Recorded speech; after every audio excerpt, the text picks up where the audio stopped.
Change your life. If you paint in your mind a picture of bright and happy expectations, you put yourself into a condition conducive to your goals. Norman Vincent Peale, the way you think and feel about yourself, including your beliefs and expectations about what is possible for you, determines everything you do and everything that happens to you. When you change the quality of your thinking, you change the quality of your life, sometimes instantly. You have complete control over only one thing in the universe, your thinking. You can decide what you are going to think in any given situation. Your thoughts and the way you interpret any event trigger your feelings, positive or negative.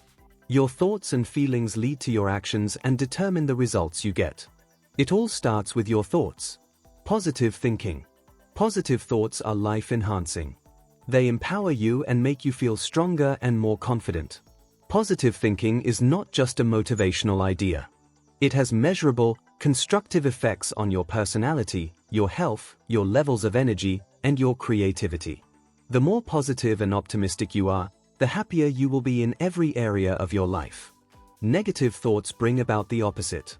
They disempower you and make you feel weaker and less confident.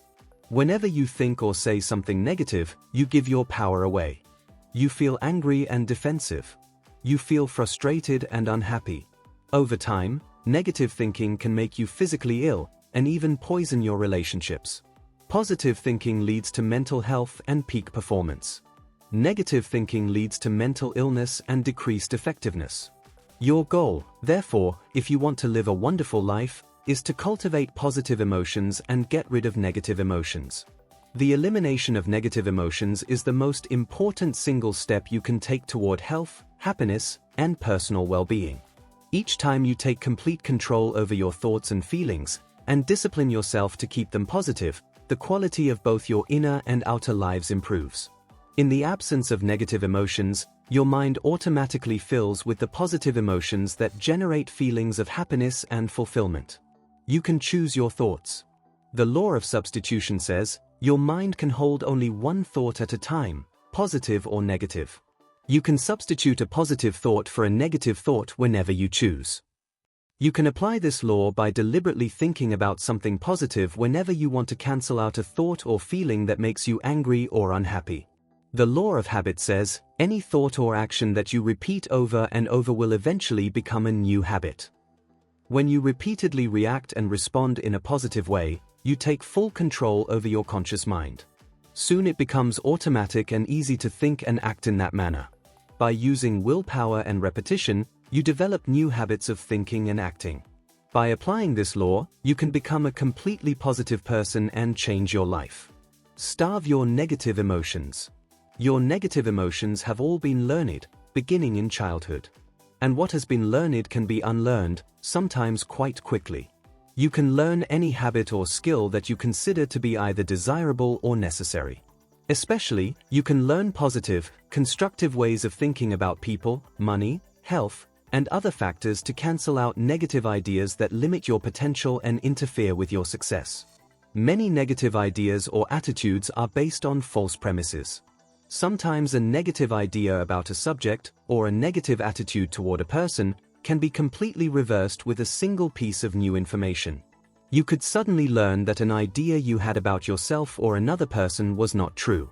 As a result, you could change your thinking in an instant. Be open to this possibility. Negative emotions exist only because we give them life and then keep them alive.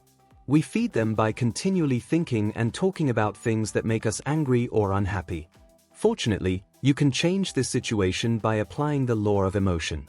This law states, a stronger emotion will dominate and override a weaker emotion, and whichever emotion you concentrate on grows and becomes stronger.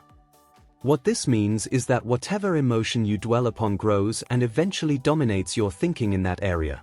If you withdraw your mental energy from a person or situation that makes you sad or angry by refusing to think about it, the emotion connected with that situation eventually dies away. Like a fire with no fuel, it goes out. You have experienced this many times already. For example, as we grow up, we have relationships with the opposite sex. Most of them do not work out over time. When they end, we are often emotionally distressed and hurt. We are often sad, angry, depressed, preoccupied, and unhappy. These feelings last for a certain period. Then we recover. We meet someone else. Gradually we forget about the unhappy ending of the earlier relationship. Months or years later, we look back or even meet the other person, and we cannot imagine how emotionally involved we were with him or her. Because we did not feed them, the feelings have died away completely. This is an example of the laws of substitution and emotion in action in your own life. The sources of negative emotions. There are 4 basic causes of negative emotions. According to the Russian philosopher Peter Ouspensky, in his book In Search of the Miraculous, these are 1. Justification, 2. Identification, 3. Inward considering, and 4. Blame. The greatest leap forward in changing your thinking and changing your life will take place when you systematically eliminate all 4 of these causes of negative emotions from your life. Stop justifying. Justification is what you do when you rationalize or create a reason for your anger and unhappiness. You tell yourself, and whoever else will listen, how badly you were treated and how dreadfully the other person behaved. You continually rehash the situation in your mind. You repeat all the reasons you have for being upset. Each time you think of the person or situation, you become angry. You feel entitled to your anger, as if you have paid a high price for it, especially since, in your estimation, you were such a good and virtuous person. The way you short-circuit the natural tendency toward justification and rationalization is by refusing to engage in it. Instead, you stop justifying. You use your marvelous mind to think of reasons not to justify your negative emotions. Remember, your negative emotions do you no good. They are totally destructive. They do not affect the other person or change the situation. They simply undermine your happiness and self-confidence, making you weaker and less effective in other areas of your life. Instead of justifying your anger and unhappiness, you should use your intelligence and imagination to excuse the other person, or to let go of the unhappy situation. For example, if someone cuts you off in traffic, instead of becoming angry, you say, "Well, I'd better be more careful next time. I guess he is having a bad day, or he must be late for an important appointment." Make excuses for others. Since your mind can hold only one thought at a time, the instant you start excusing the other person, you withdraw the energy or fuel that the negative emotions of anger and resentment require to get going and stay burning. You reassert your mental control. You keep yourself calm and positive. In a little while, the situation passes and you forget all about it. By substituting a positive thought for a negative thought, you get rid of the negative emotion, whatever it is. If you have a major life problem, such as a divorce, a lost job, or a failed investment, the same rule holds true.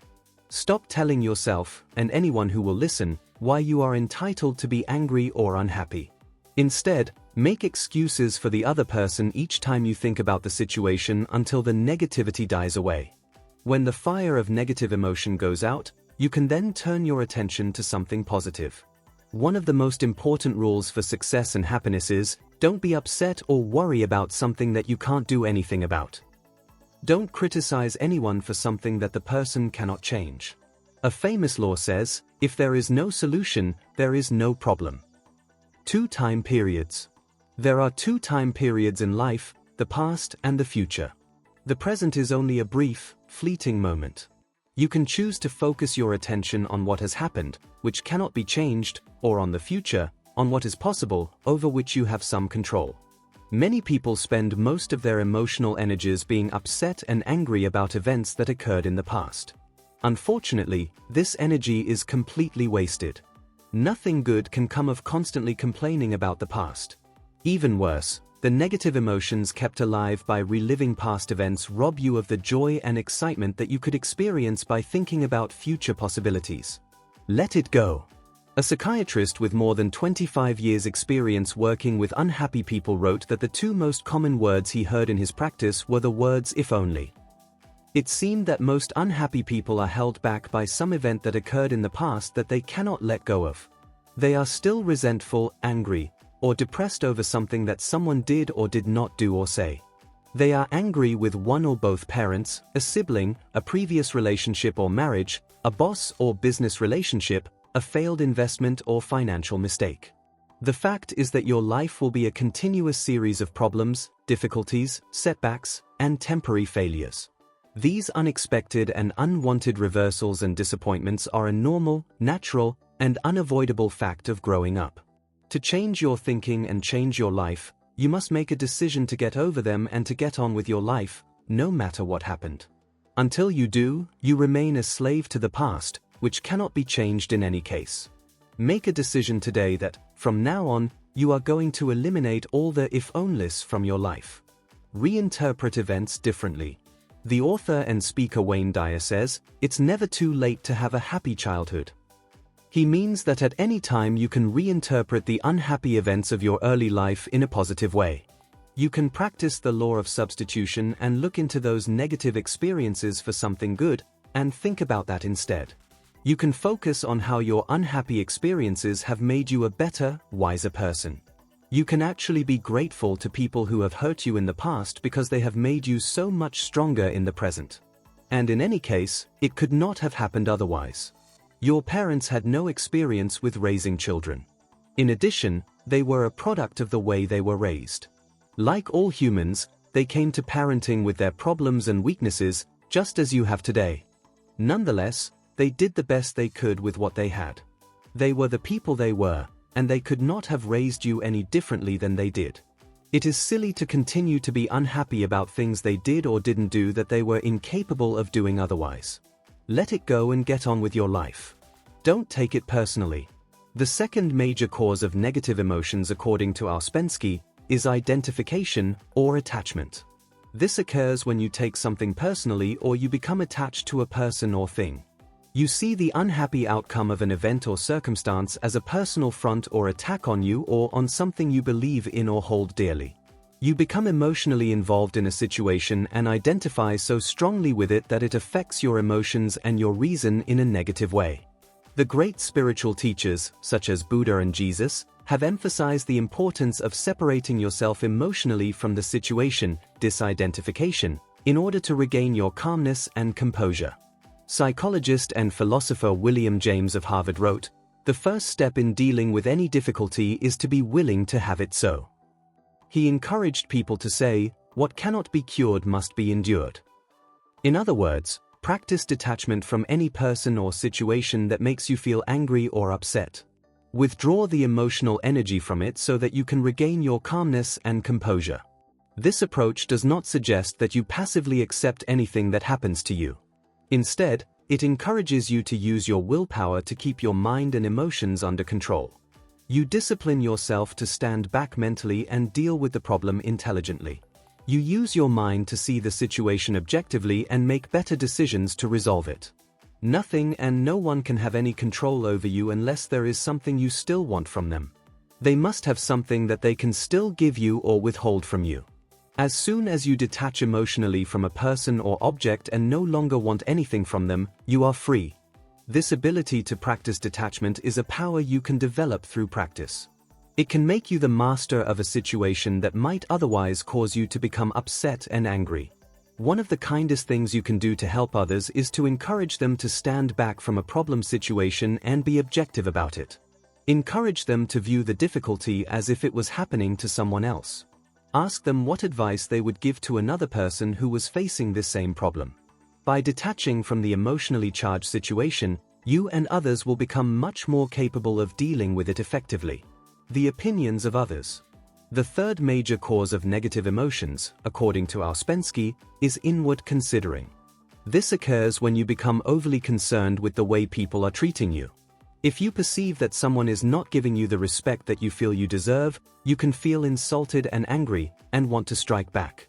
If people are rude or indifferent to you, you can experience their behavior as an attack on your personality or character. This interpretation of their attitude or behavior can make you angry or depressed. Psychologists say that everything we do is to increase our self-esteem and sense of personal value, or to protect it from being diminished by other people or circumstances. If your self-esteem is not as high as it could be, you will be sensitive to the actions and reactions of other people toward you. You will take everything personally, exactly as if what they said or did was consciously and deliberately directed at you. However, this is seldom the case. The fact is that most people are preoccupied with themselves and their own problems. As much as 99% of the time, people are wrapped up in their own thoughts about themselves.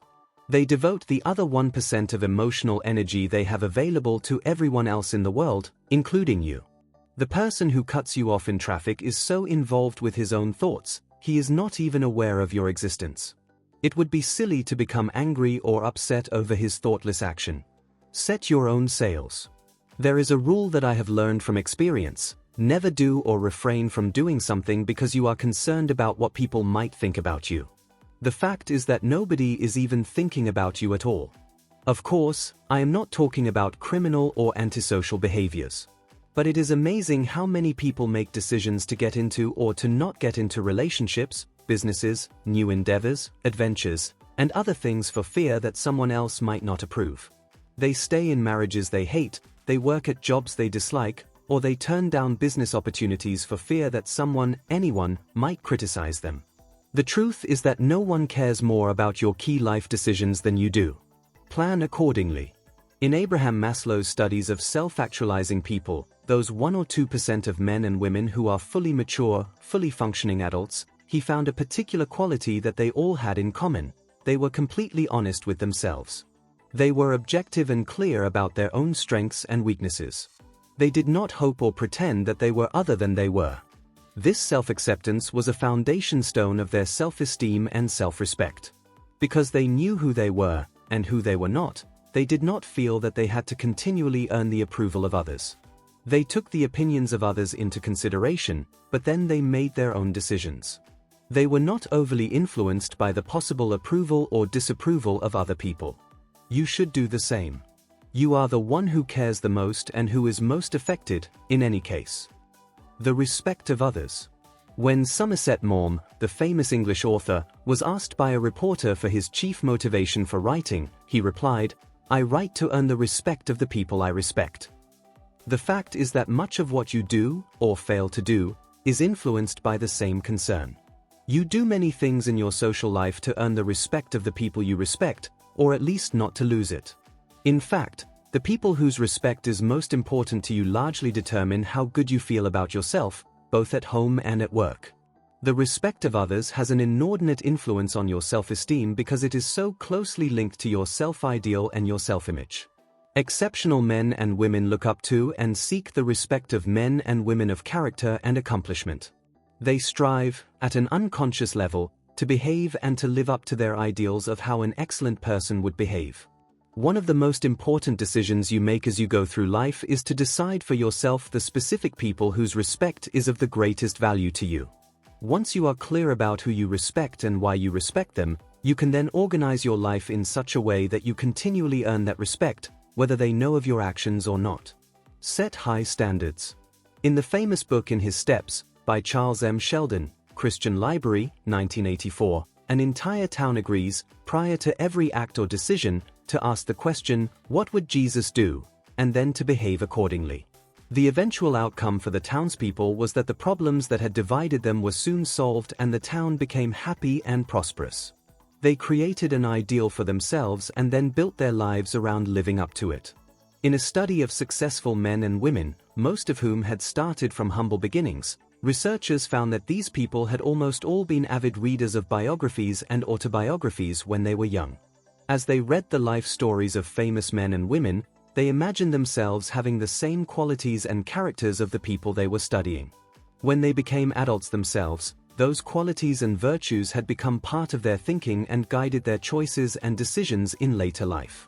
Modeling has been used as a powerful way to develop personality and character throughout history. Young people have been encouraged to study school heroes and heroines, and emulate them as much as possible. In the military, the heroic acts of soldiers and sailors from the past are taught as part of the curriculum, encouraging young soldiers and sailors to think and act like them when the situation demands it. The people you most admire and look up to have an inordinate influence on how you think and feel about yourself, and the kind of decisions you make. Who are your role models? Choose your role models with care. There is nothing wrong with being thoughtful and concerned about the feelings and reactions of others toward you and your choices. When you select admirable people to look up to, You develop an inner guide that leads you to conduct yourself in an excellent way yourself. What is silly and self-defeating, however, is for you to allow yourself to be inordinately influenced by the fleeting opinions of people whose regard and respect is of no concern or value to you. If you have been raised with destructive criticism, you can easily slip into the trap of organizing your life around trying to gain the approval or escape the disapproval or people you don't even know or care about. Here is the way to avoid this form of negative emotion. Decide for yourself the men and women you most admire and the qualities they have that you would most like to emulate. From now on, when you have to make a decision, think about someone you admire and ask, what would he or she do in this situation? When you ask this question, you actually connect at an unconscious level with a higher power that will then give you guidance and insight. You will experience a deep inner knowing of exactly the right thing to do or say. You will make the right decision and achieve the desired result. This is a technique used by many successful men and women. Give it a try and see what happens. The worst negative influence of all. The fourth major cause of negative emotions, according to Ouspensky, and the trigger of anger, resentment, envy, jealousy, and frustration of any kind is blame. It is blame especially that generates anger, the worst of all the negative emotions.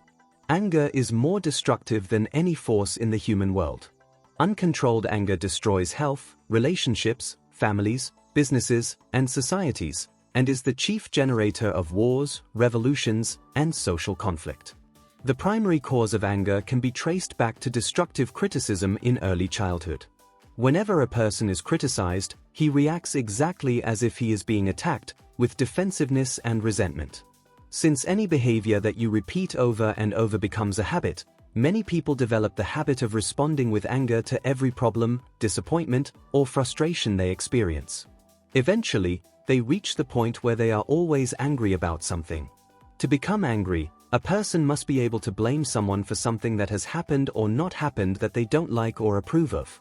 Many people are so preoccupied with blaming others for their problems that they lose contact with reality. They see the entire world through a lens of blame and its sister emotion, guilt. Whenever there is a problem, personal or public, the angry person automatically concludes that someone must be to blame. The individual then spends his time and emotion apportioning blame among various parties. This obsession with blame and anger, leading to resentment and envy, can often consume the person who experiences it. No one is guilty. Here is a common example. Two people in love get married. Both of them have the best of intentions and the highest of expectations for the future, or they wouldn't get married in the first place. Unfortunately, people and situations change over time. The couple finds that they are no longer happy together and decide to divorce. But then the problems really begin. Instead of agreeing, like adults, that they have reached a point where they are incompatible and they no longer want to live together, blame must be apportioned. Someone must be guilty. The guilty party must be punished. Lawyers and judges now have to get involved. Detectives and accountants are hired to dig up dirt on each party. The situation gets worse and worse, until it finally ends in anger, bitterness, accusations, and even hatred. The best of solutions, when a marriage or a relationship does not work out, is to accept that fact as an unfortunate reality, make reasonable provisions for each party, and then for each person to get on with his or her life. Many couples are doing this today through mediation rather than going through the bitterness of a traditional divorce. The results turn out to be better for everyone involved. It is a psychological fact that most people feel that they are right in whatever they do. But as soon as one person starts to blame the other, and even worse, demand that the other person admit to being guilty, the emotional and legal battles begin. The saddest part of these legal battles is that they usually end where they started, with no one having gained very much. Accept responsibility. The best way to eliminate anger of all kinds is to accept responsibility. The acceptance of responsibility immediately short-circuits the emotion of anger. All the energy that anger requires for its existence is cut off. As soon as you say, "I am responsible," your anger stops. Because of the law of substitution and the fact that your mind can hold only one thought at a time, you cannot accept responsibility for your situation and be angry at the same time. The idea of blame, on which the emotion of anger is based, is cancelled out by the decision to accept responsibility. Positive versus negative worldviews. There are two basic ways of looking at your world. You can have a positive and benevolent worldview or a negative and malevolent worldview. By taking responsibility for yourself and what happens to you, you become positive. You see the world in benevolent terms. You become more optimistic toward yourself and your possibilities. You become a happier and more effective person. In contrast, when you take a negative or malevolent worldview, you see problems and injustice everywhere. You see oppression and evil. You see guilty people all around you. You see limitations and unfairness rather than opportunity and hope. Worst of all, you spend your time apportioning blame to various people and institutions for all the problems you see. Differences in results. For example, in this country, some people are better off than others. This has been true of all societies throughout human history. This can be for various reasons. It may be the result of different people having different talents, ambitions, and desires. It may be the result of some people working harder, having a better start at life, being born with greater intelligence, or simply being at the right place at the right time to catch a favorable trend in the economy. In any case, people who are well off are not to blame for the fact that other people are not well off. People who are healthy are not to blame for the fact that other people are sick. People who are successful and happy are not to blame for those who are unsuccessful and unhappy. People who are building a good life for themselves and their families are not at fault because other people are not. Success does not cause failure. Correlation is not causation. Because both situations occur simultaneously, this does not mean that one caused the other. An honest acceptance of this simple fact would solve many arguments and disagreements at the philosophical and political levels. The power of forgiveness. The root cause of negative emotions, the main factor that predisposes a person to blaming and to anger and resentment, fear and doubt, envy and jealousy, is the inability to forgive someone we feel has hurt us in some way. As we develop as children, we go through a phase where justice is very important to us. We fixate on the concept of fairness. We are upset by any situation in our lives that does not seem to be fair and equitable to anyone, especially if it concerns ourselves. Whenever we feel that we or anyone else has been unfairly treated, for any reason, we take it as a personal attack. Our fragile self-esteem is threatened. We react with anger and resentment. This is a normal developmental phase of growth that we go through as we move toward adulthood. However, some people fixate at this stage and never grow beyond it. If we are not taught the importance of letting go of our grievances as children, we will come into adulthood with a gunnysack of unforgiven experiences. If we are not careful, we will then build our lives around our anger toward people who we feel are to blame for something they did or that we disapprove of. Many psychotherapists and psychiatrists spend their entire careers helping people confront and deal with these unhappy past and current experiences. The most powerful and liberating decision you can make is to forgive everyone who has ever hurt you in any way. Only by freeing the other person, in your mind, by forgiving him or her can you be free yourself. This is why most religions stress the importance of forgiveness as the first step toward peace of mind and earthly bliss. Just imagine how you would feel if you had no anger toward anyone at all in the whole world. Imagine being a completely positive, optimistic, cheerful person, with high levels of self-esteem and enthusiasm and unlimited self-confidence. Imagine being a warm, friendly, loving person filled with feelings of calmness and inner peace. All this is possible for you when you practice forgiveness. In contrast, the refusal or failure to forgive lies at the base of negativity, anger, stress, anxiety, mental and physical illness, and most unhappiness. The refusal to forgive keeps you trapped. Forgiveness sets you free. And it is always a choice you make. It has nothing to do with the other person or situation. It takes two. Some people hold themselves back from forgiving with a false basic premise. They think that by forgiving they are condoning the behavior of the person they are mad at. They think that, if they forgive the other person, they are doing that person a favor. They even think that they are letting the other person go free, which they are determined not to do. The fact is that it takes two to make a prison, the prisoner and the jailer. Both are in the jail. When you let the other person go free, you liberate yourself. You don't have to condone the behavior or like the person who hurt you. You just have to forgive him or her so that you can get on with the rest of your life. Forgiveness is therefore a totally selfish act. It really has nothing to do with the other person at all. It has only to do with your own mental integrity and peace of mind.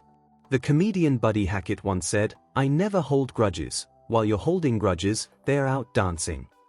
When you remain angry with another person, you give away your emotional control to that person each time you think of him or her. You allow him or her to control your emotions at long distance. By not forgiving, you allow that person to run your emotional life, exactly as if he or she were right there with you and the situation was occurring all over again. The path to forgiveness. The way you forgive is simple. Each time you think of the other person, you use the law of substitution and say, "God bless him or her, I forgive him or her for everything, and I wish him or her well." It is not possible to bless and forgive another person and simultaneously be angry or upset. The positive thought cancels out the negative thought. You can speed up the process of personal liberation by accepting responsibility for your share of what happened. Very few negative events that lead to anger and resentment occur in a vacuum. Almost invariably, you did something to contribute to the situation. You therefore need to have the maturity to take your share of the responsibility. You can then say, "I am responsible. I shouldn't have gotten into the situation in the first place, or stayed in so long. I should not have done what I did. I forgive him or her completely and let it go." It may be difficult for you to forgive at first. These words will be hard for you. Many people have built their entire adult lives around their grievances. They are afraid that they will have nothing else to talk about if they stop complaining about their parents or their bad marriages. But don't worry. When you forgive others and let them go, you soon begin to feel lighter and happier. As the thoughts of anger and resentment fade away, your mind will fill with positive thoughts. You will have more energy and enthusiasm. You will feel stronger and more confident. Your whole future will open up before you, like a summer sunrise. Don't worry about what your friends think or say when you decide to forgive people who have hurt you. They are probably tired of hearing your complaints about the unfortunate events of your past. In fact, when you start forgiving, you will often find that the only common bond between you and certain people is your gripe sessions. When you decide to forgive others, you may no longer find them very interesting to talk to. The people you must forgive. There are 4 groups of people you need to forgive if you are serious about changing your thinking and changing your life. The first is your parents, living or dead. You must absolutely forgive them for every mistake they ever made in bringing you up. At the very least, you should be grateful to them for giving you life. They got you here. If you are happy to be alive, you can forgive them for everything else. Never complain about them again. Many of my seminar participants have phoned or visited their parents and told them that they forgive them for everything. Often this simple act of courage and character has had a profound effect on their relationship with their mother or father. From that day onward, they have become good friends, which lasted the rest of their lives together. In contrast, by not forgiving your parents, you remain forever a child. You block your own chance to grow up and become a fully functioning adult. You continue to see yourself as a victim. Even worse, you keep your negative feelings of inferiority and anger alive. If your parents die without your having forgiven them, it can bother you for the rest of your life. Close personal relationships. The second group you must forgive is the people from your close relationships that didn't work out. Marriage and other intimate relationships can be so intense, and so threatening to your feelings of self-esteem and self-worth, that you can be angry and unforgiving toward those people for years. But you were at least partially responsible. Have the personal strength and integrity to say, "I am responsible," and then forgive the other person and let him or her go. Say the words, "I forgive him or her for everything and I wish him or her well."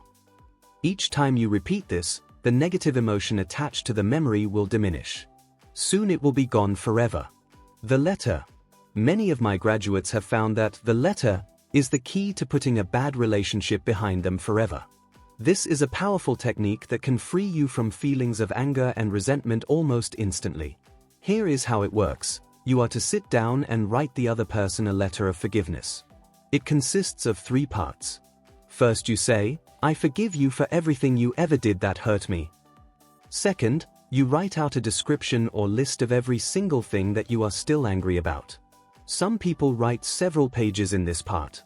Third, you end the letter with the words, "I wish you well." You then take the letter to the mailbox and drop it in. At that moment, you will feel a huge sense of relief, and you will be free at last. By the way, don't worry about how the other person might react. That is not your concern. Your goal is to free yourself, to regain your peace of mind, and to get on with the wonderful life that lies ahead of you. Clear your slate. The third group you must forgive is everyone else in your life who has ever hurt you in any way. Let them go. Forgive every boss, business partner, friend, crook, or betrayer who has ever caused you grief of any kind. Clean the slate. Wipe each of their names and images off by saying, "I forgive him or her for everything, and I wish him or her well." Repeat this statement each time you think of the person or situation until the negative feelings are gone. Set yourself free. The fourth and final person you have to forgive is yourself. You must absolutely forgive yourself for every silly, senseless, wicked, brainless, thoughtless, or cruel thing you have ever done or said. Stop carrying these past mistakes around with you. That was then and this is now. Think of it this way, when you did those things in the past that you still feel badly about, you were not the person you are today. At that time, you were a different person, younger and less experienced. You were not your true self. You were an immature version of the person you have become with experience. Stop beating yourself up for something that occurred in the past that you cannot change. In psychotherapy, when a person feels burdened with a deep sense of guilt or shame as the result of a childhood trauma, the cathartic moment comes when he or she suddenly realizes, "It's not my fault." Sometimes you did things, or things were done to you, when you were too young or inexperienced to know what was going on or to change the situation. It was not your fault. You did the best you could. You are okay. Forgive yourself and let yourself off the hook. Just say, "I forgive myself for every mistake I ever made. I am a thoroughly good person and I am going to have a wonderful future." Whenever you think of that event or situation, just repeat, "I forgive myself completely." And then get on with your life. Focus on the future rather than the past. Look at where you are going rather than where you have been. Finally, if you did something that hurt someone and you still feel badly about it, you can go to that person or write and apologize. Tell the person you are sorry for what you did or said. Whatever his or her reaction, positive or negative, it doesn't matter. The very act of repentance, of expressing regret, will set you free. A final warning. Most people are open to the idea of forgiveness. It is among the core beliefs of most religions, and is taught in psychology and metaphysics. You are probably comfortable with the idea of forgiving most of the people in your life who have hurt you in some way. But there is a great danger. The danger is that your refusal to forgive just one major grievance can be enough to sabotage your entire life. Your insistence on holding onto just one person or situation by not forgiving can put the brakes on all your forward progress. There are countless men and women who ruin their lives because of their anger and resentment toward a single person. They can't let go of it, and so they never get free. Don't let this happen to you. You must have the courage and character to forgive everyone, without exception. There should be no one in your life with whom you are still angry. Your mind should be calm and clear. You should be able to say, "I do not have a negative or unforgiving thought toward anyone in the world, I freely forgive them all." Take control over your emotions. The starting point of eliminating negative emotions is for you to take full control over your thoughts and actions, and to discipline yourself not to express negative emotions when they arise, as they surely will. You may not be able to stop the initial negative reaction to a disappointment or a frustrated expectation, but you can refuse to express it, either to yourself or to another. You can cancel it instantly by saying, "I am responsible." There are some who say that it is healthy to express the negative emotions of anger, hurt, fear, and doubt. But the fact is that whatever you dwell upon and talk about grows in your reality. A small negative experience is like a spark that can be fanned into a blaze by thinking and talking about it. Instead, snuff it out the instant it arises by saying, "I am responsible." Then look for reasons why you might be responsible. You will always find them. The true gods arrive. An English poet once wrote, When the false gods go, the true gods arrive. When you stop thinking about, talking about, and rehearsing negative events and the emotions they trigger, the true gods of positive emotions will fill your mind and heart. When you let go of the thoughts, opinions, prejudices, and attitudes that make you unhappy, you will begin to experience the thoughts and emotions that make you feel good about yourself and your life. Nature is on your side. Nature wants you to be happy, healthy, prosperous, and fulfilled. Your destiny is to experience joy, harmony, love, and the greatest of all human blessings and peace of mind. And just as a gyroscope knocked off balance returns to an upright position, your life and emotions return to peace and joy just as soon as you stop doing and saying the things that move you away from a sense of inner peace.